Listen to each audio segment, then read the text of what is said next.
नमस्कार, बहुत स्वागत है आप सभी का। मैं हूं सुशांत सिन्हा। देश नहीं, दुनिया भर में इस वक्त चर्चा है कि अहमदाबाद में एयर इंडिया का जो प्लेन क्रैश हुआ, बोइंग 787 ड्रीमलाइनर, आखिर वो क्रैश हुआ कैसे?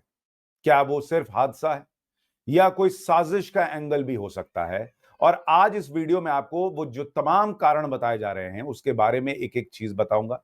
साथ ही ये भी बताऊंगा कि क्या जब प्लेन टेक ऑफ कर रहा था उस वक्त कुछ ऐसा हुआ था, उस वीडियो में कुछ ऐसा है जो आज आप देखेंगे तो आपको पता चलेगा कि आखिर ये प्लेन क्यों गिरा है। आज वो वीडियो भी आपको दिखाऊंगा। लेकिन आप देखिए कि किस तरीके से पूरे देश में इस वक्त और पूरी दुनिया में, मतलब इंटरनेशनल हेडलाइंस हैं, what cause the air India crash. पूरी दुनिया में, मैं आपको बता रहा हूं, पूरी दुनिया में चर्चा है कि भाई प्लेन कैसे गिर गया एयर इंडिया का, और वो कोई मामूली प्लेन नहीं था, बोइंग 787 था। और इसलिए दुनिया जानना चाहती है कि इसमें हुआ क्या है। एयर इंडिया का विमान 30 सेकंड में कैसे क्रैश हो गया। न्यूयॉर्क टाइम्स से लेकर बीबीसी से लेकर हर जगह ऐसी हेडलाइंस छप रही हैं। और इसलिए मैं आपसे भी पूछना चाहता हूं, आपके हिसाब से आपको सिर्फ ये हादसा लग रहा है या आपको लगता है कहानी कुछ और है? कमेंट करके जरूर बताइएगा, क्योंकि सोशल मीडिया पे बहुत सारी थ्योरीज चल रही हैं। कुछ लोगों को वो गुरपतवंत सिंह पन्नू का वो पुरानी धमकी पिछले साल वाली याद आ रही है, जिसमें उसने एयर इंडिया के विमान को लेकर धमकी दी थी। कुछ लोग उसके वीडियो डाल रहे हैं कि क्या ये भी हो सकता है। मुझे नहीं लगता इसमें इसकी इतनी औकात और इसकी इतनी हैसियत है कि ऐसा कर सकता है, तो इसलिए इसको तो इग्नोर ही करें। दूसरा, कुछ लोग ऐसे भी डाल रहे हैं कुछ पोस्ट कि भाई you get the biggest attack that India will ever see on its soil is currently being planned in Afghanistan, और लोग लिख रहे हैं पोस्टिंग विदाउट एनी कमेंट्स। तो सोशल मीडिया से लेकर हर जगह इस तरह की थ्योरीज की भी चर्चा चल रही है कि सब कुछ सामान्य नहीं था क्या, कोई साजिश भी हो सकती है क्या। और इसलिए इस पूरे मामले में जांच बहुत अहम हो जाती है। अभी तक साजिश का कोई एंगल दिखा नहीं है, ये मैं स्पष्ट कर दूं। लेकिन साजिश की थ्योरी क्यों लोगों के मन में आ रही है? क्या बात हो सकती है? क्या सब कुछ सामान्य था तो प्लेन उड़ते ही 30 सेकंड में कैसे गिर सकता है? ऐसे बहुत से प्रश्न हैं। और अब जो एक वीडियो सामने आया है जिसके बारे में मैं आज आपको विस्तार से बताऊंगा, इस फोटो को आप देखिए, ये उसका क्लियर शॉट कहा जा रहा है। अभी तक जो आप वीडियोस देख रहे हैं वो मोटे तौर पर वो वीडियो है जिसमें कि आपको प्लेन को उड़ता हुआ दिखाया गया और फिर वो क्रैश हुआ है, लेकिन वो किसी स्क्रीन से रिकॉर्ड किया है। आज मैं आपको दिखाता हूं वो जो ओरिजिनल वीडियो था जिसमें आपको धमाके की आवाज भी सुनाई देगी। इसको एक बार देखिए। फिर इस वीडियो में बहुत कुछ ऐसा है जो आज आपको जानना चाहिए, फिर उसके बारे में डिटेल से बताऊंगा। पहले जरा इस वीडियो को देखिए एक बार।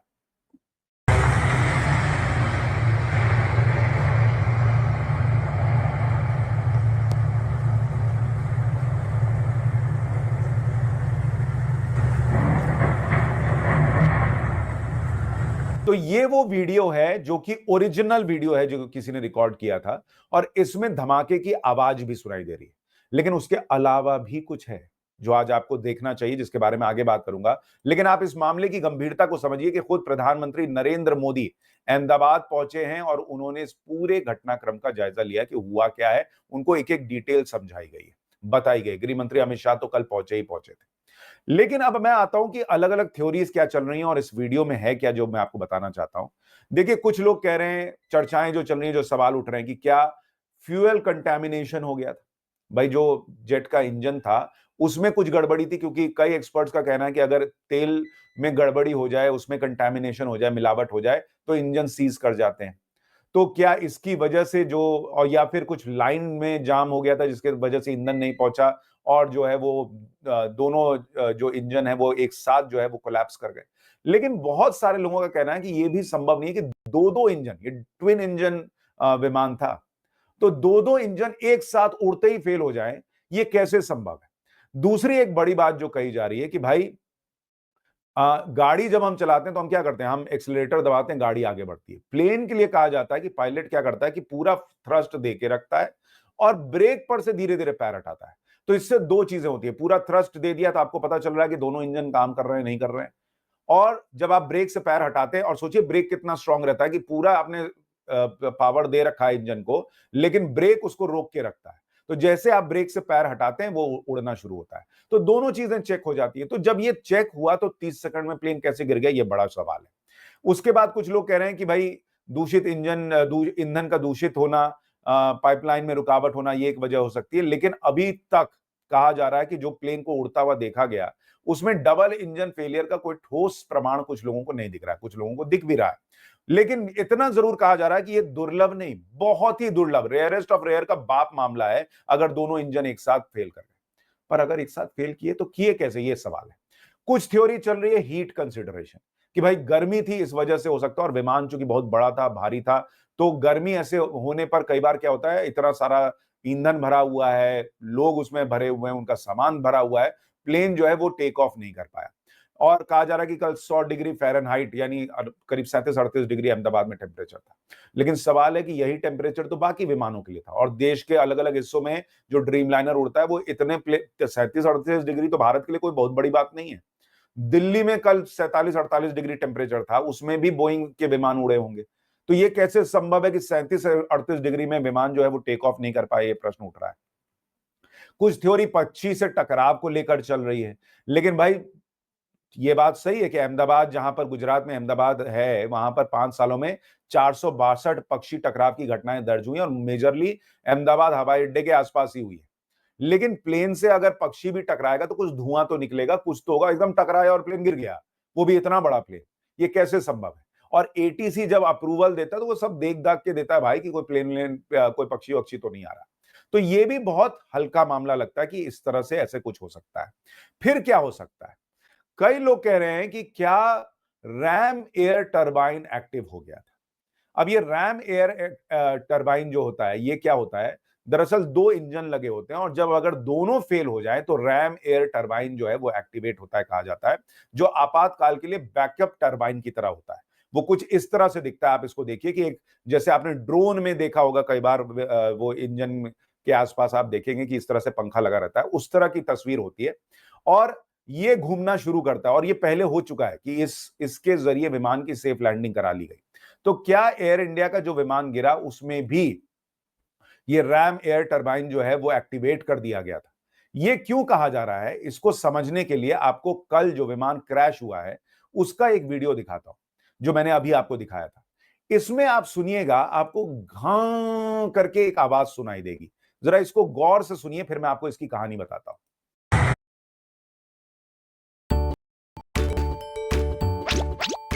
भाई, तब तक तू जंगली लूडो ऐप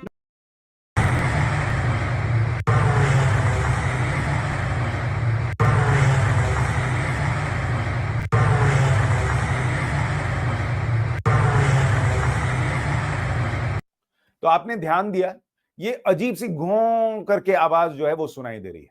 ये आवाज, कहा जा रहा है कि जब दोनों इंजन फेल हो जाते हैं और आप जब ये सिस्टम एक्टिवेट करते हैं, जिसमें कि भाई आप रैम एयर टरबाइन को चलाते हैं कि उसके जरिए विमान को जो है वो लैंड कराया जा सके, तब इस तरह की आवाज आती है। क्या दोनों इंजन ही फेल हो गए थे और इसलिए मे डे चिल्ला रहा था पायलट, और उसने जो है ये रैम एयर टरबाइन खोल दिया था? क्योंकि इस तरह की घटनाएं पहले भी हुई हैं। एक जापान एयरलाइन का विमान इसी तरह की आवाज के साथ लैंड हुआ था, और उसमें भी रैम एयर टरबाइन खुला हुआ था। जरा आपको वो वीडियो दिखाता हूं, इसमें भी गौर कीजिए कैसे वो टरबाइन खुला दिख रहा है, और उसमें भी सेम ऐसी ही आवाज लगभग सुनाई देगी। जरा इसको एक बार गौर करके देखिए।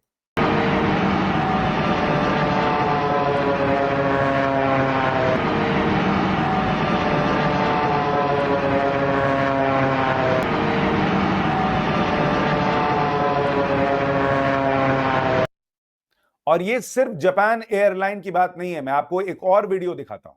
इसी तरह से एक और विमान लैंड हुआ था, उसमें भी सेम आवाज थी। जरा इसको भी गौर करके सुनिए।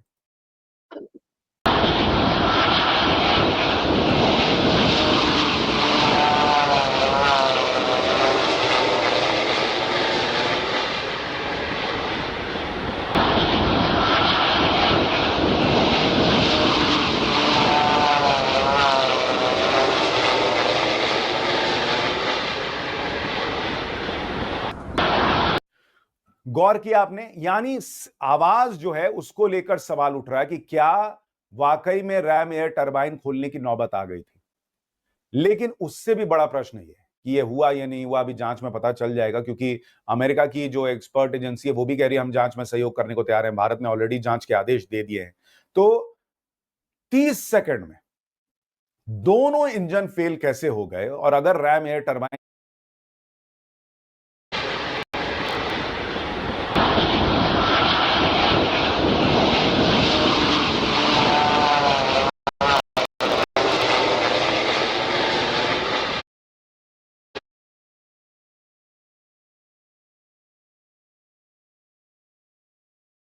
अनुभवी पायलट कोई चीज मिस कर गया। दूसरा, सिर्फ पायलट नहीं होता, मैंने कई एक्सपर्ट से बात की, उनका कहना है कि पूरा एक सिस्टम होता है कई लोगों का कि भाई इससे मिस हो जाए तो वो देख ले, उससे मिस हो जाए तो वो। पायलट भी आप देखिए एक नहीं दो होते हैं, ताकि एक ने चेक किया तो दूसरा कंफर्म करता है कि हाँ ये ठीक है। एक से गलती हो सकती है, दोनों से तो नहीं हो सकती। उसके बाद बाहर पूरा स्टाफ होता है जो एक एक चीज देखता है कि कहीं कोई तेल तो नहीं टपक रहा, कुछ तो नहीं हो रहा। एटीसी एक एक चीज को देखता है कि हाँ पूरा विमान, पूरा जो स्काई है वो साफ है कि नहीं, आसमान साफ है कि नहीं, कोई पक्षी तो नहीं उड़ रहा साफ। इतने सारे लोग इतनी बड़ी गलती कैसे कर सकते हैं कि 30 सेकंड में ही पूरा प्लेन कोलैप्स कर जाए। और इसलिए यह मामला सामान्य तो नहीं है, यह कहा जा सकता है। कई लोग कॉन्स्पिरेसी थ्योरी चला रहे हैं, लेकिन अभी उसको साबित करने के लिए कुछ भी नहीं है, और इसलिए उस दिशा में बात करना ही अभी शायद सही नहीं होगा। लेकिन जब जांच होगी तो बहुत कुछ पता चलेगा। जो हुआ वो बेहद दुर्भाग्यपूर्ण है, दुखद है। कई लोग अब प्लेन में सफर करने से डर रहे हैं, लेकिन ये याद रखिए कि फ्लाइट्स जो होती है वो दुनिया की सबसे सेफ मोड है ट्रांसपोर्टेशन की। इससे कहीं ज्यादा हादसे सड़क पर होते हैं, रेल के होते हैं, दूसरे हादसे होते हैं। रोज दुनिया भर में हजारों प्लेन उड़ते हैं और वो सेफली लैंड करते हैं, और कल भी किए। इसलिए घबराने की जरूरत नहीं है। जो हुआ है वो दुखद है। क्यों हुआ है यह जानना जरूरी है, और अगर कोई गलती हुई है तो उससे सबक लेना होगा। कुछ और है तो वो भी पता चल जाएगा, वो छुप नहीं पाएगा। आपकी राय क्या है, कमेंट करके जरूर बताइएगा। नमस्कार।